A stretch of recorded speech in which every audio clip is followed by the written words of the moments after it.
성도 여러분, 1517년 10월 31일 마틴 루터는 독일에 있는 비텐버그 성성벽 교회 문에다가 면죄부에 대항하는 95개조의 반박문을 써 붙였습니다. 그때 루터가 종교개혁을 일으키기 위해서 써붙인 것이 아닙니다. 꿈도 꾸지 않았습니다. 그런데 하나님께서는 그 작은 일을 통하여서 종교개혁이라고 하는 위대한 사건의 불쏘시개로 사용하셨습니다. 그래서 역사를 바꾸셨습니다.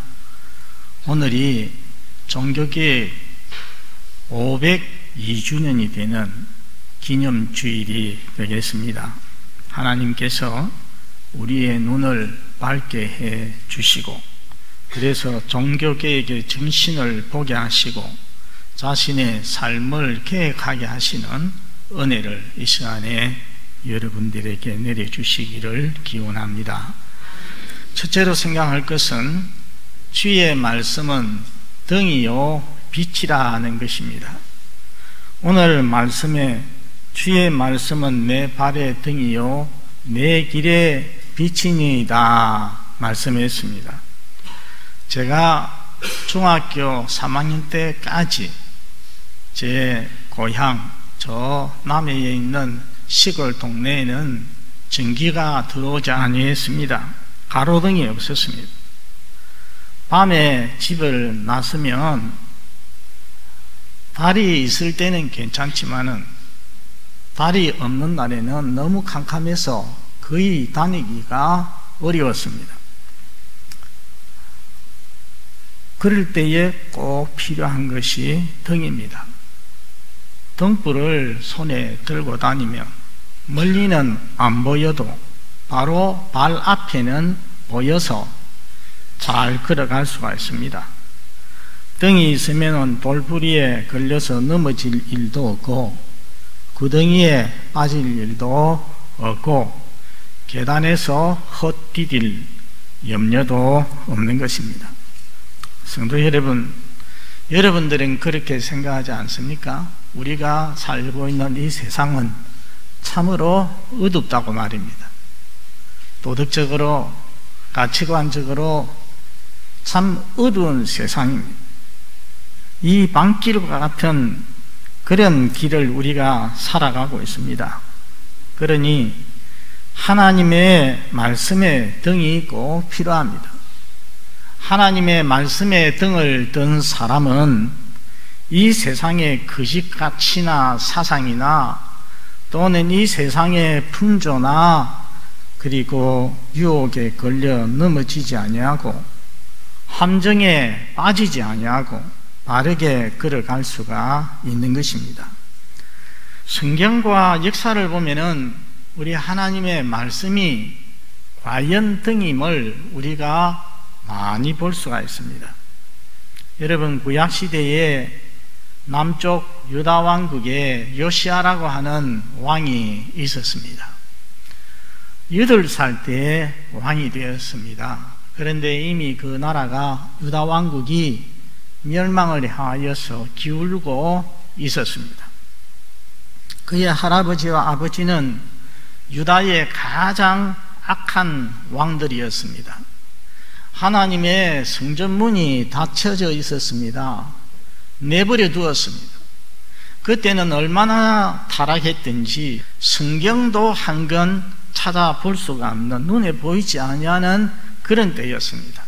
그런데 요시아는 하나님을 경외하는 소년이었습니다. 그가 왕이 되고 나서 먼저 하나님의 성전부터 수리하도록 만들었습니다. 그런데 성전을 수리하는 가운데에 어떤 일이 있었느냐 하면은 율법책이 발견이 되었습니다. 율법책은 하나님의 말씀, 성경입니다. 율법책이 발견되었어요. 저는 그 사건을 가만히 생각해 보면 사람이 하나님을 기쁘시게 하는 일을 하면 하나님께서 더 좋은 길로, 더 큰 길로 인도하심을 느끼게 됩니다. 하나님의 성전을 수리하니까 율법책을 발견할 수 있도록 하나님이 도와주셨습니다. 그래서 이 율법책의 내용이 무엇인지 사반이라고 하는 서기관이 왕 앞에서 그 율법책을 읽어가는데 왕이 자리에서 가만히 앉아 있을 수가 없었습니다. 심장이 떨리는 것 같았습니다. 일어나서 옷을 찢으면서 통곡을 하였습니다. 회개하였습니다. 이 나라가 왜 이렇게 약화되었는지를 알게 되었습니다. 우리 조상들이 이 하나님 말씀을 듣지 않고 행하지 않으므로 여호와께서 우리에게 내리신 진노가 크도다. 그래서 이 율법책에 있는 대로 개혁하기 시작했습니다. 유다 왕국에 있는 많은 우상들, 거짓 신들을 다 없애버리고 우상의 제단들을 다 파괴하고 불을 태우고, 그리고 하나님께서 기뻐하시는 일을 하나님 말씀대로 하기 시작합니다. 매년 6월절을 지키라 했거든요. 그래서 그 하나님 말씀대로 6월절을 전국적으로 6월절 명절을 지켰습니다. 요컨대 어둠과 무지 속에서 율법책 성경을 발견하고는 무엇이 잘못인지, 무엇이 틀렸는지, 무엇이 옳은 길인지를 깨달아 알게 되었다는 것입니다. 여러분, 중세교회도 그렇습니다. 중세 천년을 우리가 암흑시다라 그렇게 말을 합니다. 종교적으로 도덕적으로 타락해버린 어두운 시대였습니다. 그런데 루터가 95개조 반박문을 붙임으로써 종교개혁의 횃불을 높이 들었습니다. 여러분, 어떻게 그리 할 수 있었겠습니까? 그는 본래 법학 공부를 하는 법학도였습니다. 그런데 한번 죽음의 위기를 겪고 나서 그때 서원을 했습니다. 제가 수도사가 되겠습니다. 그리고는 아버지의 반대를 무릅쓰고 어거스틴 수도파의 수도사가 되었습니다. 공부를 열심히 해서 졸업을 하고는 대학 교수가, 비텐버그 대학 교수가 되었습니다. 교수가 되어서 성경을 가르쳐야 되는데, 여러분, 성경을 가르치려면 어떻게 해야 되겠습니까? 자기가 먼저 성경을 읽고 연구를 해야 되는 거죠. 그래서 제일 먼저 시편을 연구하고 강의를 하고 로마서, 갈라디아서 연구해서 학생들에게 가르쳤습니다. 그렇게 하다 보니까 당시 교회가 성경에서 멀리 떠나 있는 것을 알게 되었습니다. 여러분, 그 이전 시대 때는 이 책이 없었습니다. 그러니까 성경 연구도 잘 할 수가 없었습니다.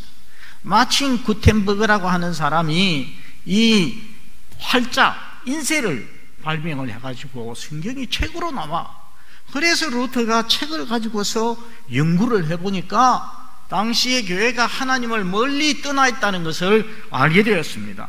교황제도도 그렇고 면죄부도 그렇고 다 비성경적임을 알게 되었죠. 사람은 오직 믿음으로, 오직 은혜로 의롭게 되고 구원받는다는 사실을 알게 되었습니다. 그래서 95개 붙이지 않았습니까? 요컨대 종교개혁의 근원이 뭐냐? 무엇입니까? 성경입니다.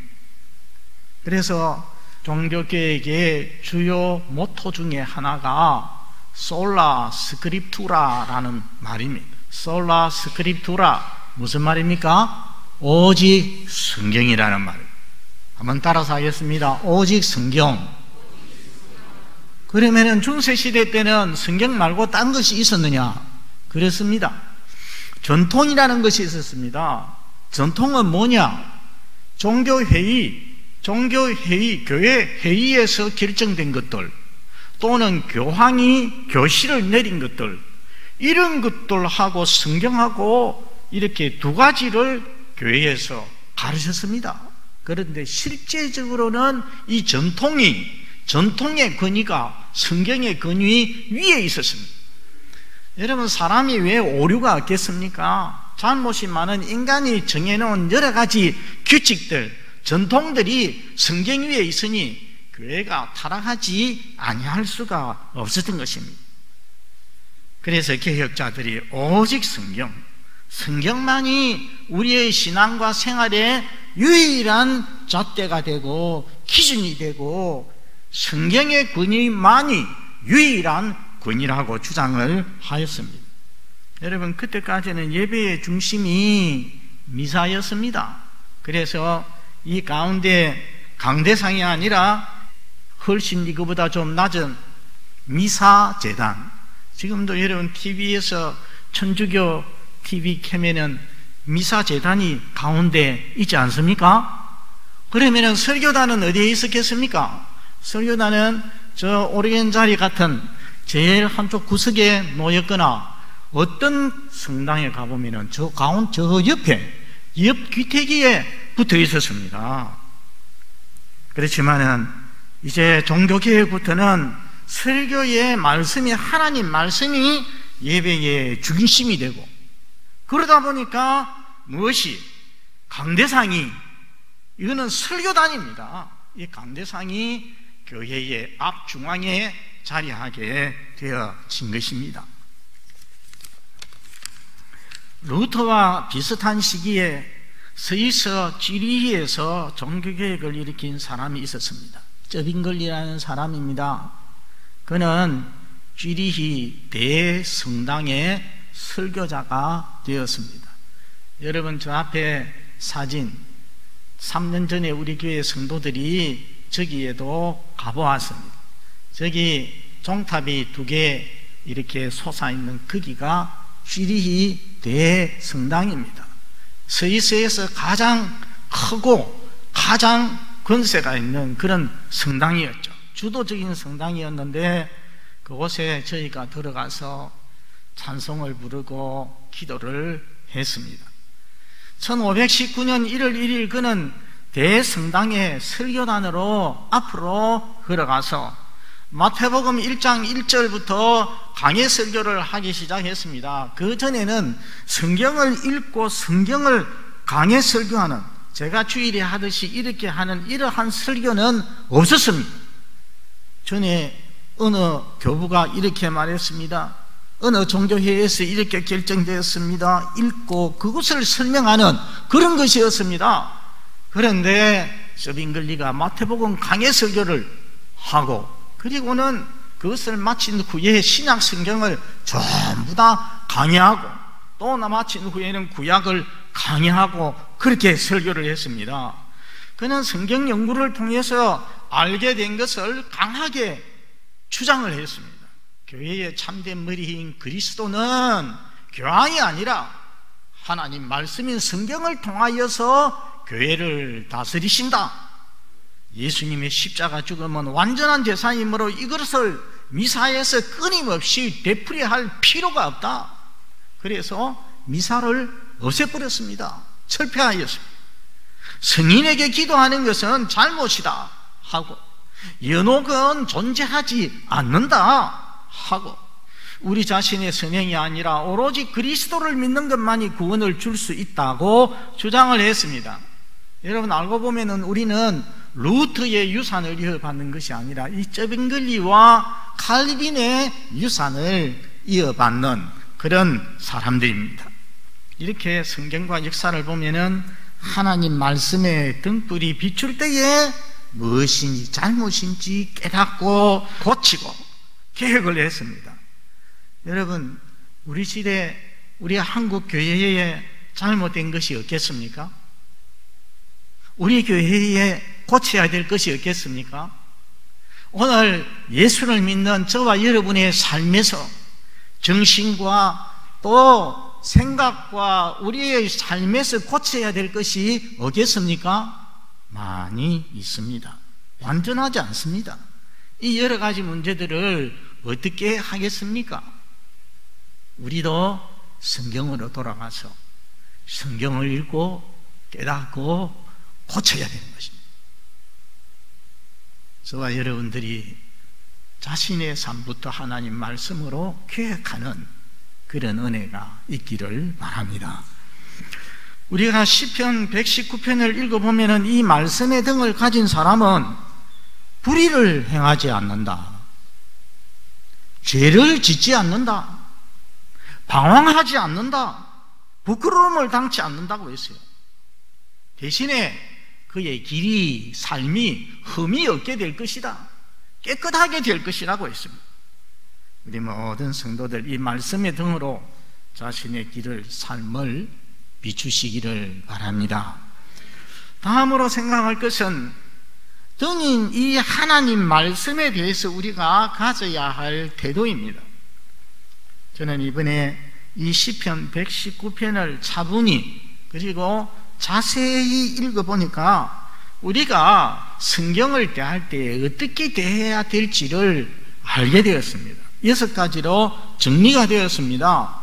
순서적으로 살펴볼 것인데 저를 따라서 성경을 빨리빨리 찾아주시면 좋겠습니다. 첫 번째는 성경을 사랑해야 됩니다.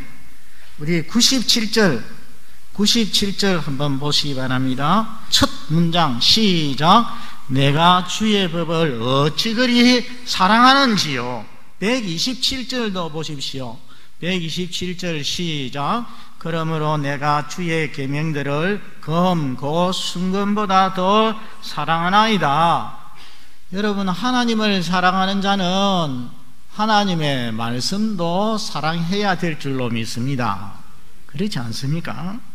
두 번째는 성경을 즐거워해야 됩니다. 여러분, 한 장, 두 장 앞에 넘어가서 14절과 24절, 우선 14절 한번 보겠습니다. 시작. 내가 모든 재물을 즐거워한 같이 주의 증거들의 도를 즐거워하였나이다. 24절 시작. 주의 증거들은 나의 즐거움이요 나의 충고자니이다.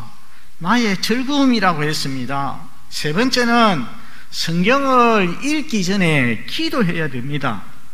우리 18절 말씀 보시겠습니다. 18절 시작. 내 눈을 열어서 주의 율법에서 놀라운 것을 보게 하소서. 27절 첫 문장 시작. 나에게 주의 법도들의 길을 깨닫게 하여 주소서. 그러니까 성경을 그냥 읽지 말고 말씀을 깨닫게 해달라고 기도해야 된다는 것입니다. 성령의 도우심이 없으면은 우리는 우리 생각대로 성경을 읽게 됩니다. 그러니까 읽기 전에 성령님께서 도와주시도록, 바르게 깨닫도록 도와주시도록 기도하고 성경을 읽어야 한다는 것입니다. 네 번째는 읽고 묵상해야 됩니다. 여러분, 시편 119편에 보면 제일 많이 나오는 말이 엎조리리이다 라는 말입니다. 엎조리리이다, 이게 무슨 말입니까? 저번 성경에 보면은 여기에 전부 다 묵상하리이다가 되어 있습니다. 묵상이 뭐겠습니까? 깊이 생각하는 것입니다. 한번 읽어 넘어가는 것이 아니라 그 말씀을 생각을 해보는 것입니다. 자기에게 적용을 해보는 것입니다. 소가 풀을 뜯고 나서는 배가 가득 차면은 어떻게 합니까? 그것을 되새김질 하듯이 읽은 말씀을 되새김질 하는 것, 그게 바로 묵상하는 것입니다. 그리고 다섯 번째는 말씀을 저장해야 됩니다. 여러분, 11절 시작. 내가 주께 범죄하지 아니하려 하여 주의 말씀을 내 마음에 두었나이다. 내 마음에 두었나이다, 이 말은 내 마음 창고에다가 저장을 하였나이다, 쌓아두었나이다 하는 말씀입니다. 그리고 마지막 여섯 번째는 준수해야 됩니다. 우리 한 장 넘어가서 60절 한번 보겠습니다. 60절 시작. 주의 계명들을 지키기에 신속히 하고 지체하지 아니하였나이다. 말씀을 읽고 깨닫고 아는 것으로 끝나지 말고 말씀대로 삶을 살아야 한다는 말씀입니다. 오늘날 우리 성도들 중에는 하나님의 말씀인 성경과 아무 관계가 없이 살아가시는 분들이 있습니다. 그 사람은 구원은 받을지 몰라도 예수 믿어서 그 사람은 하나님의 백성답게 하나님 말씀대로 절대로 살 수가 없습니다. 여러분, 바빠서 못 읽는다지만은 자기 하고 싶은 것은 다 하고 자기 놀고 싶은 것은 다 놀면서 그러면서 하나님의 말씀을 하나님 말씀대로 읽지 않고 묵상치 않는다는 것입니다. 여러분, 마틴 루터가 에르푸르트 사람들에게 한 아주 유명한 말이 있습니다. 여러분, 조심하십시오. 사탄은 당신들로 하여금 필요 없는 일에는 몰두하게 하고 반드시 필요한 일에는 멀리하게 할 것입니다. 여러분, 무슨 말씀인지 아시겠습니까? 그게 사탄의 역사입니다. 사탄은 불필요한 일들, 필요하지 않은 일에는 우리 성도들이 몰두하게 만들면서 반드시 필요한 일로부터는 멀어지게 만든다는 것입니다. 여러분, 우리가 주일에 하나님 앞에 오전에 나와서 예배를 드리는 일, 어떤 일입니까? 반드시 필요한 일 아니겠습니까? 사탄은 어쩌든지 반드시 필요한 일에서는 우리를 멀리하게 만들려고 합니다. 주일 오후 예배 어떻습니까? 반드시 우리에게 필요한 일입니다. 그런데 사탄은 이 필요한 일에서는 멀어지게 만들고 훨씬 가치도 없는 일에는 몰두하게 만든다는 것입니다. 성경 읽고 묵상하는 일, 반드시 필요한 일인데 사탄은 우리로 하여금 TV는 보게 하고 놀게는 하게 하고 핸드폰은 하게 하고 1시간씩 검색을 하게 만들면서 하나님 말씀에는 집중하지 않도록 만들어버리는 것입니다. 지난 주일에 제가 이필섭 대장님 이야기를 했는데 여러분 기억하십니까? 제가 그분 신앙간증을 2009년 걸 보았어요. 2009년에 신앙간증하는 것을 들었습니다. 그분이 1960년에 예수를 믿었으니까 50년, 49년 만에 그분이 성경을 어떻게 읽었느냐. 구약을 100번 읽고요, 신약을 1000번 읽었대요. 제가 모회 고시부에서 장로 고시, 목사 고시 치는데 성경을 얼마나 읽었느냐 물어보면 죄송합니다, 장로님 되실 분들이 한두 번 읽었다고 하는 그런 분들도 많거든요. 5-6번 이상 읽은 사람들은 좀 드물어요. 그런데 이분이 예수를 믿고, 여러분, 군의 고위 장교가 얼마나 신경 쓸 것이 많고 힘듭니까? 그런데도 목숨을 걸고서 하나님 말씀을 읽은 것입니다. 그러다 보니까 그렇게 대장까지 올라가고 영향력이 있는 그런 하나님의 좋은 군사가 된 것입니다. 우리 교회 모든 성도들 하나님 말씀 성경에 무관심한 죄를 회개하고 다시금 성경의 사람들이 꼭 되시기를 바랍니다. 마지막 셋째로, 말씀을 사랑하는 자도 빛이 됩니다. 여러분, 오늘 본문 말씀에 보면은 무엇이 등이요 빛이라고 했습니까? 주의 말씀은 내 발의 등이요 내 길의 빛이라고 했습니다. 그런데 중요한 것은 이 주의 말씀 가운데 거하는 사람도 등이 되고 빛이 된다는 것입니다. 여러분, 물어봅시다. 거울이 빛입니까 아닙니까? 아닙니다. 그렇죠? 그러나 거울이 빛을 반사하면 어떻게 됩니까? 빛이 되는 것입니다. 또한 마찬가지입니다. 여러분, 종교개혁자 루터, 칼빈, 저빙글리, 베짜, 불링거, 부처, 파렐, 많은 이런 참 위대한 종교개혁자들은 이 하나님 말씀으로 말미암아서 그들은 빛이 되었습니다. 등이 되었습니다. 무지 속에서 잘못 신앙생활하던 많은 신자들을 바른 길로 인도했습니다. 종교개혁자 중에 이름을 외우기가 참 어려운 사람이 한 사람이 있습니다. 그 이름이 웨콜 람파디우스라는 사람. 여러분, 참 어렵죠? 그 웨코라는 것은 오이코스라는 것은 집이라는 말이고, 중간에 람프가 있지 않습니까? 그러니까 저게 집의 등불이라는 뜻입니다. 저 사람 이름이 베콜 람파디우스, 집의 등불. 가운데 보면은 램프가 있어요. 램프가 뭡니까? 등이죠. 이 사람은 스위스 바젤의 개혁자입니다. 바젤 대학교 신학 교수였고 제벤결리와 칼빈과 함께 종교개혁을 이바지했습니다. 그는 집의 등불이라고 하는 그 이름 뜻대로 하나님의 집에 거하는 수많은 사람들을 비추었습니다. 바른 길로 인도했습니다. 우리 시편 119편 98절에서 100절까지 한번 읽어보겠습니다. 98절에서 100절 무슨 뜻인지 생각하면서 읽어봅니다. 시작. 주의 계명들이 항상 나와 함께하므로 그것들이 나를 원수보다 지혜롭게 하나이다. 내가 주의 증거들을 늘 엎조림으로 나의 명철함이 나의 모든 스승보다 나으며 주의 법도들을 지킴으로 나의 명철함이 노인보다 나으니이다. 여러분, 이 석절을 가만히 보면은 하나님 말씀 때문에 98절은 누구보다 더 지혜롭게 된다고 했습니까? 원수보다 더 지혜롭게 된다. 99절에는 누구보다 더 지혜롭게, 모든 스승보다 지혜롭게 되고, 100절을 보면은 누구보다 더 낫다고요? 노인보다 더 낫다고 했습니다. 그러니 어두운 세상에서 등불처럼 사람들을 바른 길로 인도할 수가 있다는 말씀입니다. 여러분, 우리나라 구한말이 혼돈의 때 아니었습니까? 혼돈의 때. 그 혼돈의 때에 훌륭한 성학자들이 많이 있었습니다. 여러분, 이상재 선생 들어보셨죠? 고당 조만식 선생, 남강 이성훈 선생, 또 이동휘, 이성만, 이런 분들이 전부 다 크리스찬이었습니다. 기독교인이었습니다.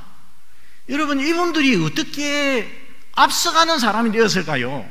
예수를 믿고 성경을 깨달으니까 선각자, 선각자 뜻이 무엇입니까?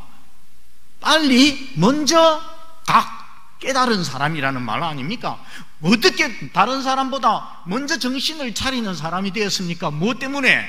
성경 때문에 그렇게 되었습니다. 그런 분들이 바로 민족의 등불이 되었더라는 것입니다. 말씀을 맺습니다. 오늘 종교개혁 502주년 기념주일의 세 가지를 생각했습니다. 첫째는 주의 말씀은 등이요 빛이다. 두 번째, 등이요 빛인 이 하나님의 말씀에 대해서 우리는 어떻게 하면서 살 것인가? 세 번째는 등인 하나님 말씀을 사랑하는 자, 그래서 말씀의 빛 안에 거하는 자 역시 그 시대의 등이 되고 빛이 된다고 했습니다. 성도 여러분, 세상은 불확실합니다. 이 불확실한 세상 가운데서 유일하게 확실한 것은 무엇입니까? 하나님 말씀, 성경뿐입니다. 세상은 어둡습니다. 이 어두움을 밝히는 참 빛은 하나님 말씀, 성경인 것입니다. 이 성경 말씀이 있을 때에 우리가 바른 인생의 길을 볼 수가 있고 그렇게 걸어갈 수가 있는 것입니다. 이것을 믿고 하나님 말씀의 등, 항상 이 등을 들고 세상을 살아가는 우리 성도들이 다 되시기를 바랍니다.